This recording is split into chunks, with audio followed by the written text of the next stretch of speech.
Salam, hər vaxtınız xeyir olsun. Deməli, baxırıq günün informatika suallarından 49 nömrəli sualın izahına. Sualımız say sistemlərinə aid belə bir sualın nəsli. Qeyd edeyim ki, abituriyentlərin qəbul sualıdır söz gedən sual. Gəlin bir yerdə baxaq.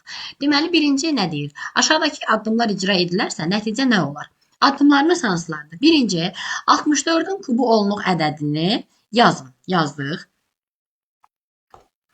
Bu ədədin üzərinə 11 rəqəmli ən kiçik ikilik ədədi əlavə edin. Aha, ikilik say sisteminin 11 rəqəmli ən kiçik ədədi necə olacaq? Bir yanında 10 dənə 0. Ümid edirəm məndən razısınız bu mövzuda. 2, 4, 6, 8, 10 dənə 0.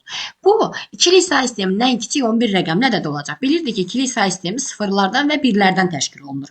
Sıfırla ədəd başlamayacağına görə, deməli, bir yanında 10 dənə 0 bizim üçün ikilik say sisteminin ən kiçik 11 rəqəmli ədədi olacaq. Bunu da biz qısa şəkildə necə yazarıq? 2 üstü 10 kimi yaza bilərik.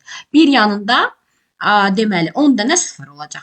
Deməli bu oldu ikili say sistemindəki ədəd və ikinci addımda alınan ədədin üzərinə 2 üstü 13 onluq ədədini əlavə edin. Üçüncü ədədimiz 2 üstü 13 ədədidir onluq say sistemində və üçüncü addımda isə alınan nəticəni 16-lıq say sisteminə çevirməyimizi istəyir. Gəlin bütün bu ədədləri əvvəl 16-lıq say sisteminə çevirək, ən sonda toplayaq.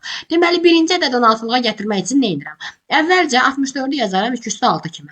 Üzəri 3'ü olduğu kimi yazacağım. Bu bizə verəcək 3 dəfə 6, 18. Buradan 16 say sisteminə gətirmək üçün 2 üstü 4'ü ayıracağım. 2 üstü 18'i 2 üstü 4 kimi yazarım bu formada. 4 dəfə 4, 16 vurulmuş 2 üstü 2. Bu bizə nəyi verəcək? 4 yanında 1, 2, 3, 4 dənə 0 verəcək. İndi bu ədədi çevirək. Bu onluq say sistemindədir. Bunu mən əgər 16 say sisteminə gətirsəm 2 üstü 4'ü ayıracağım. 2 üstü 10, 2 üstü 4 kimi necə yazaram? 4 dəfə 2, 8 vurulmuş 2 üstü 2 kimi. Bu bizə nəyi verəcək? Əmsal, yəni 4 yanında qüvvət sayıdır. Yəni buradakı 2 dənə 0. Bu da oldu 16 say sistemində yeni bir ədəd. İndi isə sonuncu bu ədədimizə baxaq. Bunda 2 üstü 4'ü biz ayırsaq, deməli bunu yazarıq 4 dəfə 3, 12 vurulmuş 2 üstü 1 kimi. Görürsünüz 12 bir də buradan 2 üstü 13'ü verəcək.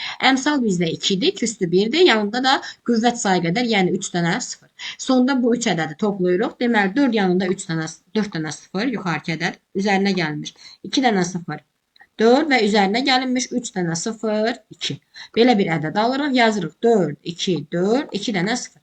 Yekunda belə bir ədəd 16'lıq say sistemində alınmış olacaq. Cavabımız olacaq D variantı. Bu qədər.